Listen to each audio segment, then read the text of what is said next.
জনপ্রিয় গণমাধ্যম আল জাজিরার এক বিশ্লেষণ বলছে, ইসরায়েলের প্রধানমন্ত্রী বেনিয়ামিন নেতানিয়াহু যেদিকে তাকান সেখানে বিপদ ঘনিয়ে আসছে বলে মনে হচ্ছে। গাজা ইসরায়েলের যুদ্ধ নিয়ে নেতানিয়াহু সরকারের সমালোচনা বেড়ে চলেছে।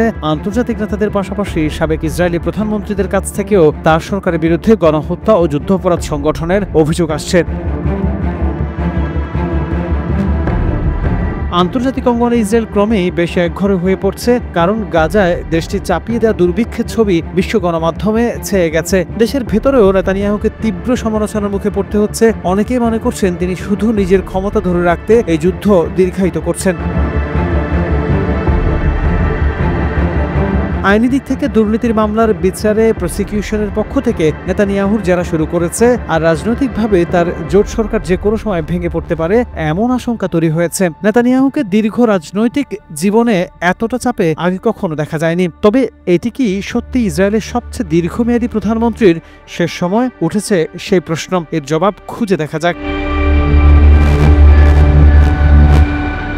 গত মাসের শেষ দিকে চ্যানেল 12-এর এক জরিপে দেখা যায় বেশিরভাগ ইসরায়েলি মনে করেন নেতানিয়াহু জিম্মিদের ফেরত আনাচ্ছে ক্ষমতা ধরে রাখাকেই বেশ গুরুত্ব দিচ্ছেন, যার ফলে খোদ ইসরায়েলে নেতানিয়াহুর বিরুদ্ধে বিক্ষোভ শুরু হয়েছে। রাজনৈতিক উদ্দেশ্যে নেতানিয়াহুর যুদ্ধ দীর্ঘায়িত করার ফলে জিম্মিদের জীবনের ঝুঁকি যে বাড়ছে সেটিও এই বিক্ষোভের আরেক কারণ। সাম্প্রতিক সময়ে বেশ কিছু সংখ্যক ইসরায়েলি গাজার মানুষের উপর তাদের সরকারের চাপিয়ে দেওয়া দুর্ভোগের বিরুদ্ধেও প্রতিবাদ জানাচ্ছে। দেশের একদল বিশ্ববিদ্যালয়ের শিক্ষক গাজার ধ্বংসযজ্ঞের নিন্দা জানিয়ে একটি খোলা চিঠি প্রকাশ করেছেন। পাশাপাশি প্রতি শনিবার রাতে তেল আবিবে যে বড় পরিসরে যুদ্ধবিরোধী বিক্ষোভ হচ্ছে সেখানে অনেকেই ফিলিস্তিনি শিশুদের আরও বেশি ছবি তুলে ধরছেন। এমনকি সেনাবাহিনীর ভেতরেও গাজা যুদ্ধ নিয়ে অসন্তোষ বাড়ছে। যুদ্ধ করতে রিজার্ভ সেনাদের অস্বীকৃতি জানানোর খবর প্রকাশিত হওয়ার পর বিভিন্ন বিভাগের বর্তমান ও সাবেক কর্মকর্তারা যুদ্ধ বন্ধের আহ্বান জানিয়ে খোলা চিঠি লিখেছেন। সম্প্রতি ইসরায়েলের দুজন সাবেক প্রধানমন্ত্রী প্রকাশ্যে নেতানিয়াহুর সমালোচনা করেছেন। 1999 থেকে 2001 সাল পর্যন্ত ইসরায়েলের প্রধানমন্ত্রী থাকা সাবেক জেনারেল এহুদ বারাক টাইম সাময়িকীকে বলেন, জিম্মিদের মুক্তি ও যুদ্ধ থামাতে যুক্তরাষ্ট্রের প্রেসিডেন্ট ডোনাল্ড ট্রাম্পের মধ্যস্থতা করা একটি চুক্তি গ্রহণ অথবা রাজনৈতিক স্বার্থে প্রতারণা যুদ্ধ চালিয়ে যাওয়া, এর যে কোনো একটিকে এখন অবশ্যই বেছে নিতে হবে নেতানিয়াহুকে।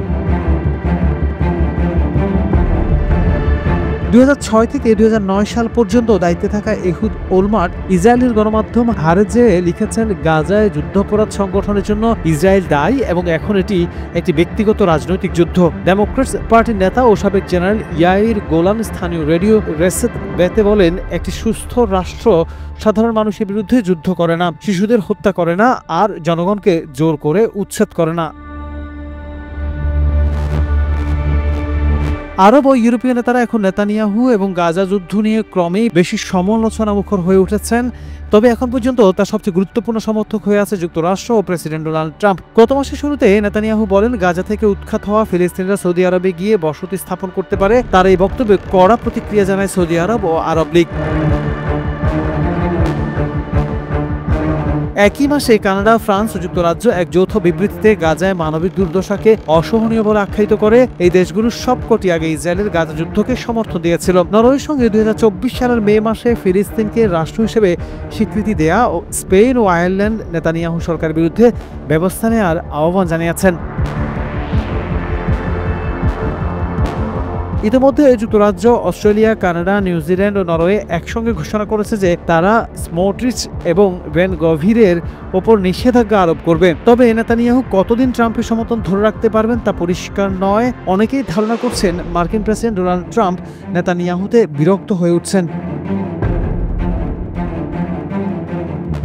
2019 সাল থেকে নেতানিয়াহু একাধিক দুর্নীতির মামলায় জড়িয়ে আছেন। দোষী প্রমাণিত হলে তার 10 বছর পর্যন্ত কারাদণ্ড হতে পারে। 2020 সালে শুরু হওয়া বিচার কার্য করোনা মহামারী ও সাম্প্রতিক গাজা যুদ্ধের কারণে বারবার বিলম্বিত হয়েছে। অভিযোগ রয়েছে নিজের বিচার এড়াতে ইচ্ছাকৃতভাবে যুদ্ধ দীর্ঘায়িত এবং এখন তা আরও জোরালো করছেন তিনি। নেতানিয়াহুর পুরো রাজনৈতিক জীবনে বিতর্ক আর কেলেঙ্কারি লেগেই ছিল।